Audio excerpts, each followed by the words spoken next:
Friends ये हमने मंगवाया था, ये शू रैक, क्योंकि जूते इधर उधर पड़े रहते हैं, स्पेशली इनके इन्होंने 4000 के जूते मंगवाए और बेड के नीचे फेंके हुए हैं, सोफे के नीचे फेंके हुए हैं, इसलिए हमने इसको मंगवाया था। सारे जूते एक जगह पर लग जाए, हम पड़ रहे थे, तो ये मंगवाया फ्लिपकार्ट से है और इसका प्राइस है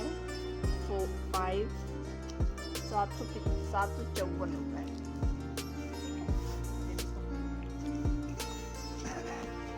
इसको पूरा असेंबल करना पड़ेगा।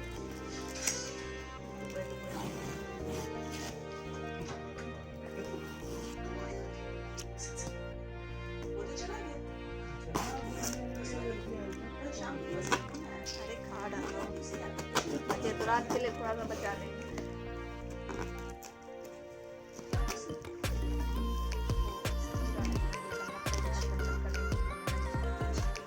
कलर ग्रे मंगवाया था।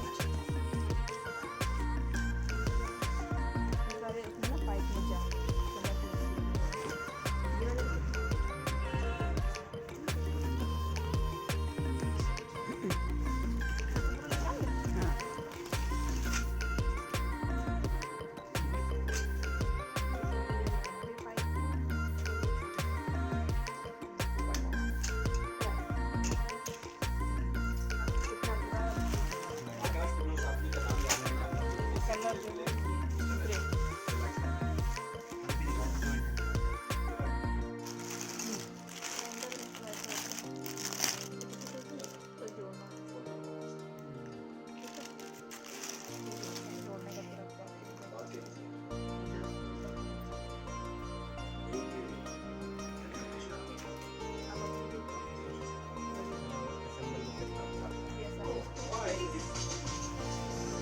लंबे वाले